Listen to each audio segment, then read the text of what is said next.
नमस्कार दोस्तों, स्वागत है आप सभी का आपके अपने channel perfect action accounting solution में।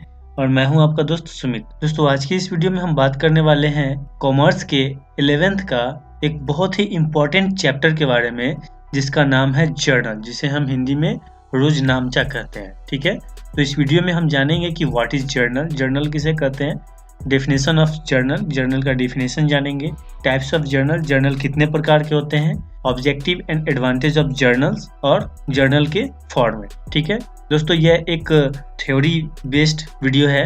अगर आप अकाउंटिंग सीखना चाहते हैं या फिर आप कॉमर्स के स्टूडेंट हैं, 11th या 12th में पढ़ते हैं, तो ये वीडियो आपके लिए बहुत ही इंपॉर्टेंट है। और साथ ही दोस्तों, हमारे चैनल के प्लेलिस्ट में आपको अकाउंट से रिलेटेड बहुत सारे वीडियोस मिल जाएंगे जो आपके 11th 12th के प्रिपरेशन में हेल्प करेंगे। तो आप हमारे चैनल पे जाइए और उसमें जो अकाउंट से रिलेटेड वीडियोस हैं उसे आप जरूर देखिए। और साथ ही दोस्तों, अगर आप हमारे इस वीडियो से कुछ सीखते हैं तो इस वीडियो को लाइक कर दें और इस चैनल को सब्सक्राइब कर लें। साथ ही बेल आइकन पे प्रेस कर लें, जिससे आपको लेटेस्ट वीडियोस की नोटिफिकेशंस मिलती रहेंगी। तो आइए शुरू करते हैं। दोस्तों, सबसे पहले बात कर ले रोजनामचा यानी कि जर्नल होता क्या है। देखिए दोस्तों, जर्नल व्यापारियों की प्रारंभिक या मूल पुस्तक है। ठीक है, जितने भी व्यापारी हैं उसका ये मूल पुस्तक यानी सबसे प्रारंभिक पुस्तक है जिसमें एंट्रीज होती है। ठीक है, यह वह रजिस्टर है जिसमें सभी व्यापारिक लेन देनों की एंट्री तिथिवार की जाती है। ठीक है, क्लियर है। वह रजिस्टर है जिसमें जितने भी व्यापारिक लेन देन है,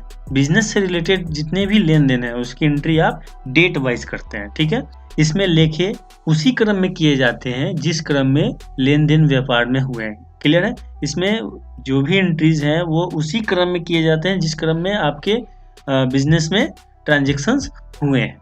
ठीक है ना दोस्तों। कहता है कि जर्नल शब्द का उत्पत्ति फ्रेंच भाषा के शब्द जॉर से हुआ है। ठीक है, जिसका अर्थ है डे बुक, यानी जॉर एक फ्रेंच वर्ड है जिससे जर्नल का उत्पत्ति हुआ है। ठीक है ना, जिसका मतलब होता है डे बुक, डायरी या डे। इसे हिंदी में दिवस या दिन या रोज कहा जाता है। ठीक है, जॉर में NaL यानी कि JOUR में NaL जोड़ने से जर्नल बना, जिसका हिंदी अनुवाद होता है रोजनामचा। तो दोस्तों, जर्नल जो है वो सबसे प्रारंभिक और मूल पुस्तक है जिसमें व्यापारी अपना लेन देन का एंट्री डेट वाइज करता है। ठीक है, सबसे स्टार्टिंग पॉइंट है, ये अकाउंटिंग का सबसे स्टार्टिंग पॉइंट है। ठीक है, तो दोस्तों, इस प्रकार जर्नल वह पुस्तक है जिसमें व्यवसाय के समस्त लेन देनों के दोनों रूपों का प्रारंभिक लेखा तिथिवार या नियम अनुसार किया जाता है। दोस्तों, जैसा कि हम लोग जानते हैं कि हम लोग जो अकाउंटिंग करते हैं डबल एंट्री सिस्टम से करते हैं। इसमें कोई भी ट्रांजैक्शन होता है तो उसका दो रूप होता है, तो उन दोनों रूपों का आप डेट वाइज नियम अनुसार सबसे पहले जहां एंट्री करते हैं उसे हम जर्नल कहते हैं। क्लियर है दोस्तों। अब अगर बात कर ले डेफिनेशन ऑफ जर्नल की, तो मैं पहले आपको जर्नल का डेफिनेशन पढ़ के बताता हूँ, फिर आपको समझाने की कोशिश करूंगा।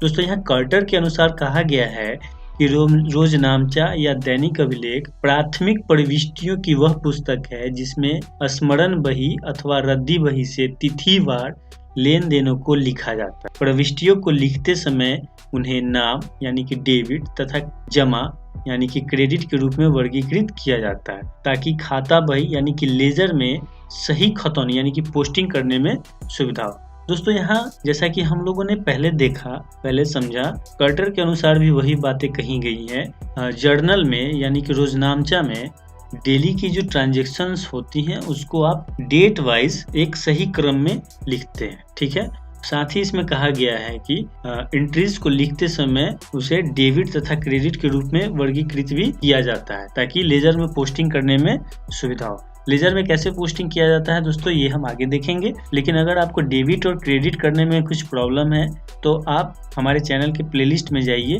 वहाँ पे आपको rules of debit and credit का 2 वीडियो मिलेगा। उन 2 वीडियोस को आप जरूर देखिए, जिसको देखने के बाद आपको डेबिट एंड क्रेडिट करने में किसी भी तरह का कोई डाउट नहीं होगा। दोस्तों, रोजनामचे को कई उप पुस्तकों में विभाजित किया जाता है, जिन्हें सहायक पुस्तक भी कहा जाता है। दोस्तों, होता क्या है कि अगर कोई बिजनेस है, वो बहुत बड़ा बिजनेस है, ठीक है, तो बड़ा बिजनेस है तो वहाँ पे ट्रांजेक्शन्स भी बहुत सारे होते होंगे, तो उन सारे ट्रांजेक्शन्स को जर्नल में रिकॉर्ड करना और फिर उसे लेजर में पोस्टिंग करना, ये थोड़ा डिफिकल्ट हो जाता है।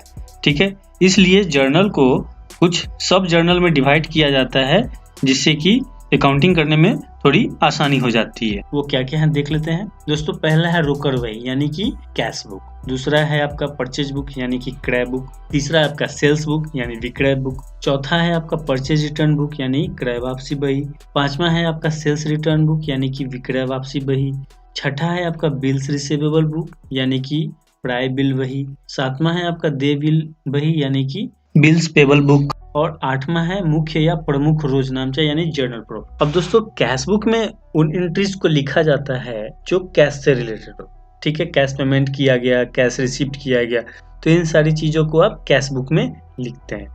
उसी तरह परचेज बुक है, तो जितने भी परचेज किए गए हैं उन सारे परचेज को आप जर्नल में नहीं एंट्री करके डायरेक्ट परचेज बुक में एंट्री करते हैं, ठीक है। उसी तरह से जितने भी सेल्स हुए हैं उन सारे सेल्स को आप जर्नल में एंट्री ना करके डायरेक्ट सेल बुक में एंट्री करते हैं। उसी प्रकार परचेज रिटर्न बुक है, सेल्स रिटर्न बुक है, बिल्स रिसीवेबल बुक है, बिल्स पेबल बुक है, और इन सारी चीजों के अलावा अगर कोई एंट्री बच जाता है तो उसे आप जर्नल प्रॉपर में एंट्री करते हैं। क्लियर है दोस्तों। तो उप पुस्तक यानी कि सब बुक्स को क्यों बनाया गया, क्योंकि जब बहुत सारे ट्रांजैक्शंस होंगे, बहुत सारी एंट्रीज होंगी, तो आपको लेजर पोस्टिंग करने में भी परेशानी होगी। तो इसलिए जो मेजर ट्रांजैक्शंस हैं उन सभी के लिए अलग अलग बुक बना दिया गया, और उसके बाद जो भी ट्रांजैक्शन बचता है उसको आप जर्नल प्रॉपर में एंट्री करते हैं। दोस्तों अब अगर बात कर लें जर्नल के कुछ उद्देश्य तथा लाभ के बारे में, तो ये कुछ उद्देश्य और लाभ है जिसे आपको जानना चाहिए।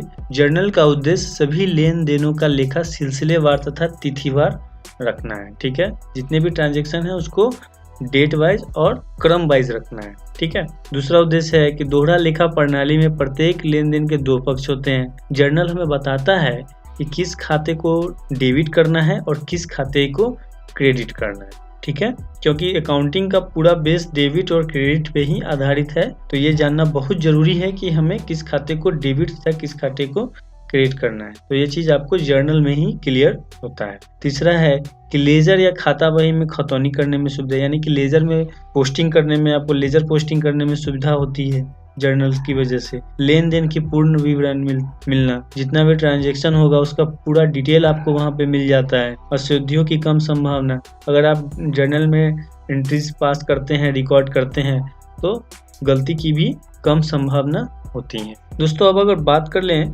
फॉर्मेट ऑफ जर्नल, यानी कि जर्नल का क्या फॉर्मेट है, तो ये आपका फॉर्मेट है जर्नल का, जिसमें सबसे पहले कॉलम में आपका तिथि दिया जाता है, जिसमें कि आप जिस डेट में ट्रांजैक्शन हुआ है वो डेट आप यहाँ पे लिखते हैं। फिर आपका विवरण है यानी पार्टिकुलर्स, इसमें आप ट्रांजैक्शन को लिखेंगे, जैसे cash account debit to bank, इस तरह से इसमें लिखा जाता है।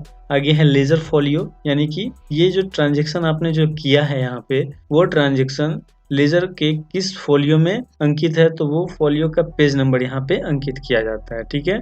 उसी प्रकार आगे है जमा राशि, जमा राशि में डेबिट अमाउंट को लिखा जाता है, और नाम राशि यानी कि नाम राशि में क्रेडिट अमाउंट को लिखा जाता है। तो दोस्तों मैंने यहाँ पे सिर्फ आपको जर्नल के बारे में कुछ बेसिक चीजें बताई हैं। अब जर्नल में एंट्री कैसे किया जाता है हम अगली वीडियो में देखेंगे। तो दोस्तों आपको ये वीडियो कैसा लगा हमें कमेंट करके जरूर बताएं, और साथ ही नए वीडियो के लिए perfect tax and accounting solutions को सब्सक्राइब कर लें। Thank you for watching. Vande Mataram.